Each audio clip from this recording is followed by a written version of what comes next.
Hello viewers, আসসালামু আলাইকুম। Smart way online academy পক্ষ থেকে সবাইকে স্বাগতম। আজকে আমরা আলোচনা করব একটি মার্চেন্ডাইজিং পেশা, কেরিয়ার অফ মার্চেন্ডাইজিং ডিপার্টমেন্ট। অর্থাৎ একটি মার্চেন্ডাইজিং ডিপার্টমেন্টে কেরিয়ারকে বিল্ড আপ করার জন্য কী কী কাজ করা প্রয়োজন, কী কী জানা প্রয়োজন, মার্চেন্ডাইজার কী, সেই বিষয়টি আমরা আজকে তুলে ধরার চেষ্টা করব। অবশ্যই ভিডিওটা শেষ পর্যন্ত দেখবেন, কারণ মার্চেন্ডাইজিং একটি পেশা, খুবই একটি ইম্পর্টেন্ট একটি পেশা এবং খুবই একটি ভালো একটি স্যালারি একটা পেশা, যে স্যালারি আপনি স্টার্টিংয়েই আপনাকে 20,000 টাকা স্যালারি দিবে, এবং আপনি যদি 1 বছর বা 2 বছর চাকরি করেন তাহলে আপনার স্যালারিটা ডাবল হয়ে যাবে, 40-50 হাজার টাকা। এবং গার্মেন্টস এবং টেক্সটাইলে মার্চেন্ডাইজিংয়ের চাহিদা অনেক অনেক বেশি। সো আপনি যদি টেক্সটাইল বিএসসি শেষ করে থাকেন বা মাস্টার্স করে থাকেন বা আপনার এক্সপিরিয়েন্স যদি গার্মেন্টসে থাকে, তাহলে আপনি মার্চেন্ডাইজিং জবটাকে বেছে নিতে পারেন। এটি একটি ভালো একটি জব। এই জবে আপনি কেরিয়ার ব্রাইট, আপনার লাইফ ব্রাইট। সো অবশ্যই ভিডিওটা শেষ অবধি দেখবেন যদি মার্চেন্ডাইজিং সম্পর্কে কিছু জানতে চান, যেটা আপনি ইন্টারভিউ ফেস করতে অনেকটাই সহজ হবে। আর ছোট্ট একটি রিকোয়েস্ট, যদি আমার এই চ্যানেলটা ভালো লাগে থাকে অবশ্যই আমাকে সাবস্ক্রাইব করবেন, কারণ এই চ্যানেলে প্রত্যেক দিন জব পজিশন নিয়ে আলোচনা করা হয়, কার কার কী দায়িত্ব, কোন পজিশনে কী কী দায়িত্ব, কীভাবে দায়িত্ব পালন করতে হয়, এবং গার্মেন্টস এবং টেক্সটাইল রিলেটেড যত ধরনের ইনফরমেশান রয়েছে বা কোয়েশন রয়েছে বা জানার কিছু রয়েছে, সব কিছু নিয়ে আলোচনা করা হয় এবং ভবিষ্যতে আলোচনা করব। যদি আপনার ক্যারিয়ারটাকে ব্রাইট করতে চান বা কিছু জানতে চান, তাহলে অবশ্যই আমার এই চ্যানেলটাকে সাবস্ক্রাইব করে পাশে থাকুন। এই চ্যানেলে সাধারণত কমিউনিকেশন স্কিল কীভাবে বিল্ড আপ করবেন, লিডারশিপ স্কিল কীভাবে বিল্ড আপ করবেন, ইফেক্টিভ অ্যানালাইটিক্যাল স্কিল কীভাবে বিল্ড আপ করবেন, সেই বিষয়ে টোটালি A to Z আলোচনা করা হয়। এবং আই ডিপার্টমেন্টে, বিশেষ করে আই ডিপার্টমেন্টে যে কী কী কাজ রয়েছে বা গার্মেন্টস রিলেটেড কী কী কাজ রয়েছে, সব বিষয়ে কিছু না কিছু ইনফরমেশন দেওয়া হয়। সো আমার চ্যানেলটাকে সাবস্ক্রাইব করে পাশে থাকুন। চলুন আমরা এখন মূল আলোচনায় চলে যাই। আজকের যে টপিকটা সেটা হচ্ছে একটি মার্চেন্ডাইজিং পেশা হিসেবে আপনি যদি কেরিয়ার করতে চান, তাহলে আপনার কী কী জানা প্রয়োজন, বেসিকটা আমি আজকে আলোচনার চেষ্টা করব। চলুন আমরা মূল আলোচনায় চলে যাই। Job responsibilities of A merchandiser. একজন মার্চেন্ডাইজারের কী কী দায়িত্ব আমরা ফার্স্টে আলোচনা করব, এরপর আমরা কী কী স্কিল থাকা প্রয়োজন আলোচনা করব, এরপর আমরা মার্চেন্ডাইজিং প্রচারটা কী সেটা নিয়ে আমরা আলোচনা করার চেষ্টা করব। ধৈর্য সহকারে একটু ভিডিওটা দেখবেন, আপনি অবশ্যই কিছু না কিছু জানতে পারবেন। First of all, fabric requirements calculation. আপনাকে ফেব্রিকের সম্পর্কে A to Z ধারণা রাখতে হবে। যদি মার্চেন্ডাইজিং হিসেবে আপনি কাজ করতে চান, তাহলে প্রথমে আপনার ফেব্রিক সম্পর্কে ধারণা রাখতে হবে, ফেব্রিকের ক্যালকুলেশন সম্পর্কে ধারণা রাখতে হবে, ফেব্রিকের রেশিও, ফেব্রিকের কনজামশন, প্যাটার্ন, তারপর মেজারমেন্ট, এই বিষয়গুলো আপনাকে নলেজ রাখতে হবে। Merchandising calculated total fabric consumption for a garments, অর্থাৎ গার্মেন্টসে যত ধরনের ফেব্রিক রয়েছে সকল ফেব্রিকের পরিচিতি সম্পর্কে আপনার জানতে হবে। আমার ভিডিওগুলো অবশ্যই দেখে আসতে পারেন প্লে লিস্টে গিয়ে। আপনি যে ফেব্রিক সম্পর্কে আমি অনেক ভিডিও দিয়েছি, আপনারা অবশ্যই সেই ভিডিওগুলো দেখতে পারেন। ফেব্রিক কত ধরনের, কী ধরনের ফেব্রিক বাংলাদেশে বা গার্মেন্টসে চলে, সেই বিষয়টি আমি বিস্তারিত আলোচনা করছি। আমার প্লে লিস্টে গিয়ে আপনি সেই ভিডিওগুলো দেখে আসতে পারেন। Accessories requirement calculation. আপনাকে অবশ্যই মার্চেন্ডাইজিং হিসেবে যদি জব করতে চান, তাহলে অবশ্যই আপনি অ্যাক্সেসরিজ রিকোয়ারমেন্ট ক্যালকুলেশন সম্পর্কে জানতে হবে। একটা গার্মেন্টস করতে কী কী প্রয়োজন, কী কী অ্যাক্সেসরিজ প্রয়োজন, আনুষঙ্গিক কী কী প্রয়োজন, যেমন জিপার, বাটন, পাত্তির ফেব্রিক, পট্টি ফেব্রিক, তারপর বিভিন্ন অ্যাপ্লিকের ফেব্রিক, এই বিষয়ে আপনাকে ক্যালকুলেশন জানতে হবে। অর্থাৎ একটা গার্মেন্টসে যদি কোনো ধরনের এমব্রয়ডারি থাকে বা কোনো ধরনের নকশা থাকে, সেক্ষেত্রে আপনার কতটুকু ফেব্রিক লাগবে, এই কনজামশনটা বা অ্যাক্সেসরিজ কনজামশনটা আপনাকে ভালো করে আয়ত্ত করতে হবে। They calculated how many types of accessories and quantity required for a garments. একটি গার্মেন্টস করতে বা একটি প্রোডাক্ট করতে আপনি কী ধরনের ক্যালকুলেশন, কী ধরনের পণ্য লাগবে, সেই ক্যালকুলেশনটা আপনাকে জানতে হবে। সো আপনি মার্চেন্ডাইজিংয়ের কেরিয়ারটা যদি বিল্ড আপ করতে চান, তাহলে অবশ্যই আপনাকে ক্যালকুলেশন সম্পর্কে এবং রেশিও কনজামশন সম্পর্কে একটি সায়েন্টিফিক আপনার স্কিল থাকবে বা অ্যানালিটিক্যাল স্কিল আপনার থাকা প্রয়োজন। সোর্সিং অফ ফেব্রিক, অর্থাৎ ফেব্রিক কোন কোন উৎস থেকে পাওয়া যায় সেই বিষয়ে আপনাকে জানতে হবে।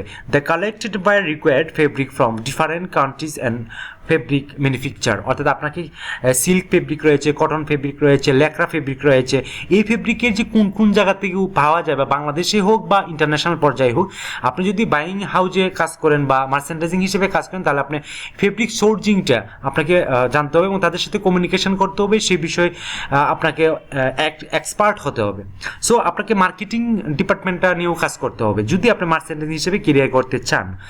সোর্সিং অফ অ্যাক্সেসরিজ, কীভাবে অ্যাক্সেসরিজ আপনি কালেকশন করবেন এবং কোন মার্কেটে কী পরিমাণ চলে, যেমন বাটন, পাতি, ডলার, গ্লাস, জিপার, তারপর আপনার লেস, এই যে বিষয়গুলো অ্যাক্সেসরিজ রয়েছে একটা প্রোডাক্ট তৈরি করতে, সেই অ্যাক্সেসরিজ আপনি কোন জায়গা থেকে কালেকশন করবেন সেই মার্কেটিং ডিপার্টমেন্ট আপনাকে জানতে হবে, সেটা ইন্টারন্যাশনাল হোক বা ন্যাশনাল হোক, আপনি ইন্টারনাল হোক বা ইন্টারনাল হোক, সেটা ইন্টারনাল হোক বা এক্সট্রা ইন্টারনাল হোক, আপনাকে অবশ্যই সেই বিষয়ে আপনাকে পারদর্শী হতে হবে যদি আপনি মার্চেন্ডাইজিং হিসেবে কেরিয়ার করতে চান। কস্টিং অ্যান্ড প্রাইসিং, আপনাকে অবশ্যই ভালো করে জানতে হবে কস্টিংটা কি এবং প্রাইসিংটা কি, কস্টিং কীভাবে রিডিউস করা যায়, প্রাইসিং কীভাবে সেট করতে হয়। The most important work of a merchandiser is costing and pricing. Here merchandiser negotiate a reasonable price with buyer including all type of cost to product these garments and profit. আপনাকে অবশ্যই buyer যে আপনাকে অর্ডারটা দেবে সেই অর্ডারটা costing প্রাইসটা অবশ্যই সেটা যাতে কমফোর্টেবল হয় এবং সেটা যাতে কাস্টমার খায় সেই অনুযায়ী আপনাকে কাজ করতে হবে, এবং গার্মেন্টসটা বিক্রি করার পরে যাতে প্রফিটেবল হয় সেই কস্টিংটা আপনাকে সেট করতে হবে। কমিউনিকেশন টু বায়ার্স, আপনাকে অবশ্যই যদি আপনি মার্চেন্ডাইজিং হিসেবে জয়েন করতে চান তাহলে অবশ্যই আপনি বায়ারের সাথে কমিউনিকেশন রাখতে হবে। বায়ার সেটা দেশেও হতে পারে, বাহিরেও হতে পারে, ইন্টারন্যাশনাল হতে পারে, ন্যাশনালও হতে পারে, যেটা আমরা বলি যে বায়ারের কাছে আমরা পণ্যটা বিক্রি করব তাদের সাথে কমিউনিকেশনটা আপনাকে করতে হবে এজ এ মার্চেন্ডাইজার হিসেবে। So a merchandiser need to communicate with buyer from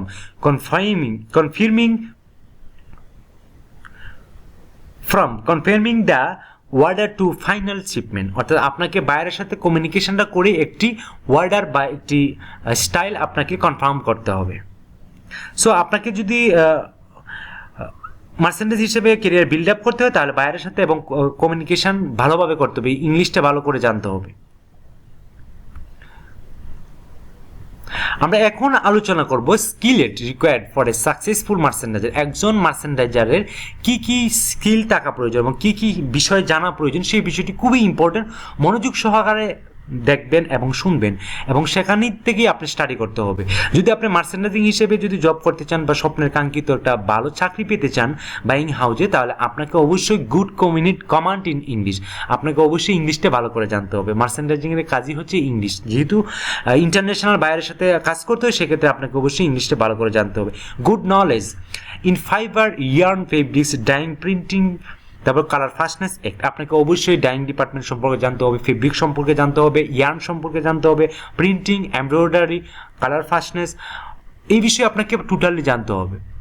দেন আপনি মার্চেন্ডাইজিং হিসেবে ভালো কাজ করতে পারবেন। Clear knowledge about quality and quantity production of garment, আপনাকে ক্লিয়ার নলেজ থাকতে হবে কোয়ান্টিটি ক্যালকুলেশন, কনজামশন, এই বিষয়ে আপনাকে জানতে হবে, কারণ ফেব্রিক কতটুকু লাগবে, অ্যাক্সেসরিজ কতটুকু লাগবে, কস্টিং কীভাবে মিনিমাইজ করবেন এই বিষয়ে আপনাকে নলেজ রাখতে হবে। And quantity production of garment, এবং গার্মেন্টসের প্রোডাকশন কোয়ান্টিটি সম্পর্কে জানতে হবে, 100% কোয়ালিটি সম্পর্কে জানতে হবে এজ এ মার্চেন্ডাইজিং হিসেবে। সো আপনি যদি একজন মার্চেন্ডাইজার হতে চান সেক্ষেত্রে আপনাকে এই স্কিলগুলো ভালো করে জানতে হবে। শুড বি হার্ড ওয়ার্কার, আপনাকে অবশ্যই হার্ড পরিশ্রম করতে হবে। মার্চেন্ডাইজের কাজটা সহজ না, খুবই কঠিন, যেহেতু স্যালারিটা অনেক বেশি সেক্ষেত্রে আপনাকে অবশ্যই হার্ড পরিশ্রম করতে হবে।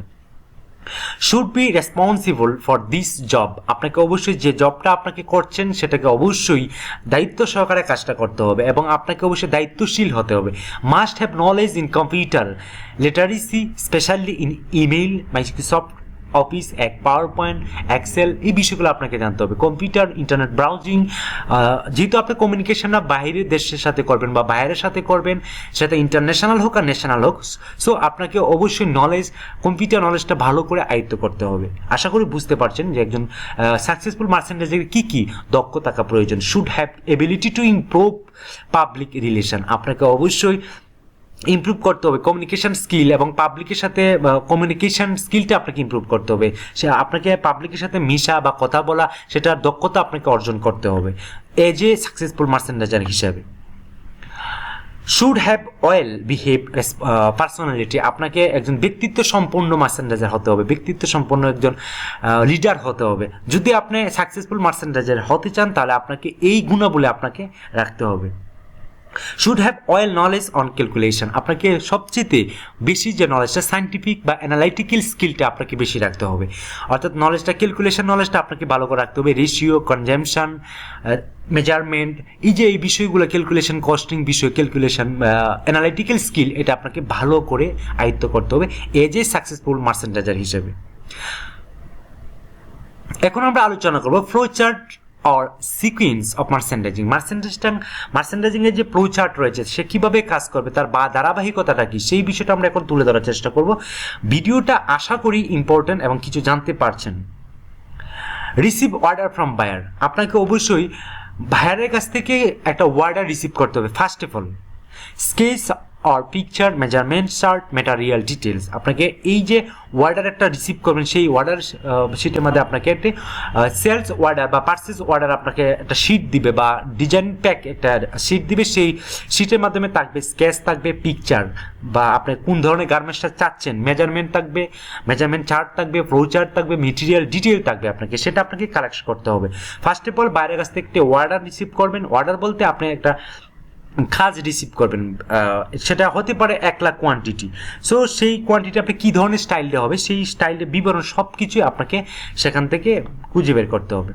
তারপর কনজামশন, এরপর আপনি বায়ারের অর্ডারটা পাওয়ার সাথে সাথে আপনার কনজামশন আপনাকে ক্যালকুলেশন করতে হবে, রেশিও বের করতে হবে, কী ধরনের পণ্য ফেব্রিক লাগবে, কতটুকু অ্যাক্সেসরিজ লাগবে, আনুষঙ্গিক বিষয়গুলো আপনাকে ক্যালকুলেশন করে আপনাকে অর্ডারটা কনফার্ম করতে হবে। এরপর কস্টিংটা আপনাকে সেট করতে হবে। আপনি অর্ডার রিসিভ করার পরে আপনাকে তার পিকচার পাবেন, মেজারমেন্ট পাবেন, প্যাটার্ন পাবেন, এরপর কনজামশন কীভাবে করতে হবে, কতটুকু ফেব্রিক লাগবে, কতটুকু অ্যাক্সেসরিজ লাগবে, এরপর কস্টিং আপনি সেট করবেন কতটুকু কস্টিং লাগতে পারে। নেগোসিয়েশন উইথ বায়ার, দেন আপনি বায়ারের সাথে আপনি কমিউনিকেশন করবেন যে এত কস্টিং হতে পারে, এই কনজামশন, এত ধরনের ওয়ার্কার লাগবে, এত আওয়ার সময় লাগবে বা এত দিন লাগবে আপনি অর্ডারটা ক্রিয়েট করতে। দেন আপনি একটি ডেলিভারি ডেট আপনি বসাতে হবে। অর্ডার রিসিভিং, দেন আপনি অর্ডার রিসিভ করবেন, বায়ারের সাথে রিকোয়ারমেন্ট করার পর, আলোচনা করার পরে অর্ডারটা আপনি রিসিভ বা কনফার্ম করবেন। এলসি রিসিভিং, এরপর আপনাকে এলসি রিসিভিং করতে হবে, ব্যাংকের একটি লেনদেন রয়েছে বা অ্যাকাউন্ট ডিপার্টমেন্টের সাথে আপনি একটি লেনদেন করতে হবে। Then back to back LC opening, এরপর আপনি ব্যাক টু ব্যাক ওপেনিং এলসিটা করবেন। সেই ওপেনিংটি কনফার্ম করার পরে আপনি অর্ডারটা করতে পারেন, অর্ডারটা কাজ শুরু করতে পারেন। ফ্লোচার্ট সেকেন্ড যে ধাপটি রয়েছে স্যাম্পল ডেভেলপিং অ্যান্ড অ্যাপ্রুভিং, আপনি যখন অর্ডারটা পেলেন দেন অর্ডারটা পাওয়ার সাথে সাথে কনফার্ম করার পরে, এলসি কনফার্ম করার পরে, কনজামশন পাওয়ার পরে বা ক্যালকুলেশন করার পরে আপনাকে স্যাম্পল ডেভেলপ করতে হবে বায়ের রিকোয়ারমেন্ট অনুযায়ী। একটা বায়ের যে অর্ডারটা দিয়েছে সেই অনুযায়ী আপনাকে এখন স্যাম্পল ডেভেলপিং নিয়ে বা কাজ করতে হবে অথবা অ্যাপ্রুভিং নিয়ে কাজ করতে হবে। আপনি একটি স্যাম্পল ডেভেলপ করার পরে সেটা বায়ারের কাছ থেকে অ্যাপ্রুভ নিতে হবে। Approval for bulk production, approve নেওয়ার পর আপনাকে বাল্ক প্রোডাকশনে যেতে হবে। যে অর্ডারটা আপনি রিসিভ করেছেন সেই অর্ডারটা তখন আপনি ফুললি প্রোডাকশন আপনি যেতে পারেন বায়ারের অ্যাপ্রুভাল নিয়ে। Related work to production planning, আপনাকে দেন আপনি প্রোডাকশন প্ল্যান তৈরি করতে হবে, কারণ বায়ারের একটি ডেলিভারি ডেট আপনাকে চাইবে বা আপনার শিপমেন্ট একটা ডেট দেওয়া হবে, সেই অনুযায়ী আপনাকে সময় হাতে রেখে আপনার প্রত্যেকটা ভ্যালুয়েট বা প্রত্যেকটা ডিপার্টমেন্ট আপনি টাচ করার জন্য আপনাকে প্রোডাকশন প্ল্যান তৈরি করতে হবে। কারণ একটা অর্ডারে আপনি বিভিন্ন ধরনের কাজ হতে পারে, সেটা আপনার স্ক্রিন প্রিন্টিং হতে পারে, এমব্রয়ডারি হতে পারে, টাইডাই হতে পারে, ব্রাশ হতে পারে। এই বিষয়গুলো প্রত্যেকটা ডিপার্টমেন্টের সাথে কমিউনিকেশন করে আপনাকে একটি প্ল্যান সেট করতে হবে, যেটাকে বলা হয় action plan. Start bulk production, then আপনি প্রোডাকশন প্ল্যান অনুযায়ী প্রোডাকশন যেতে পারেন। লাইন ইন্সপেকশন, প্রোডাকশনে যাওয়ার পর অবশ্যই লাইন ইন্সপেকশন আপনাকে করতে হবে। লাইন ইন্সপেকশন ছাড়া আপনাকে কখনো ভালোভাবে কোয়ান্টিটি বা কোয়ালিটি সম্পন্ন মাল অর্জন করতে পারবেন না। ফাইনাল ইন্সপেকশন বাই বায়ার, দেন আপনাকে ফাইনাল ইন্সপেকশন করতে হবে বায়ারের রিকোয়ারমেন্ট অনুযায়ী ফাইনালি ইন্সপেকশন করবেন বায়ার রিকোয়ারমেন্ট অনুযায়ী। সেই অনুযায়ী ইন্সপেকশন করার পরে আপনি শিপমেন্ট করতে পারেন বায়ারের কাছ থেকে। আপনি অর্ডার রিসিভ করার থেকে অর্ডার বায়ারের কাছ থেকে স্থানান্তর করা পর্যন্ত হচ্ছে একজন বায়ারের সিকুয়েন্সি বা ফ্লো চার্ট রয়েছে। সো আশা করি ভিডিওটা বুঝতে পারছেন বা মার্চেন্ডাইজিং ব্যাপারে আপনি ক্লিয়ার একটা ধারণা পেয়েছেন। অথচ আপনি যদি ভাইবা বোর্ডে যদি আপনাকে এই ধরনের কোনো কোয়েশ্চন করে তাহলে অবশ্যই আপনি সঠিকভাবে উত্তরটা দিতে পারবেন। সো এতক্ষণ ভিডিওটা ধৈর্য সহকারে দেখার জন্য আপনাকে অসংখ্য ধন্যবাদ। আবারও রিকোয়েস্ট করলাম যদি চ্যানেলটা ভালো লাগে থাকে অবশ্যই আমাকে সাবস্ক্রাইব করে পাশে থাকবেন। সো আশা করি বুঝতে পারছেন যে মার্চেন্ডাইজিং এর কাজটা কি, সে কীভাবে কাজ করতে হবে, তার কি দায়িত্ব রয়েছে, তার কি স্কিল থাকা প্রয়োজন, সেটি আশা করি বুঝতে পারছেন। যদি ভালো লাগে থাকে কমেন্টসে আপনি অবশ্যই কমেন্টস করবেন, লাইক করবেন। এতক্ষণ ভিডিওটা দেখার জন্য অসংখ্য ধন্যবাদ। আজকে এই পর্যন্তই। ভালো থাকবেন, সুস্থ থাকবেন। আল্লাহ হাফেজ।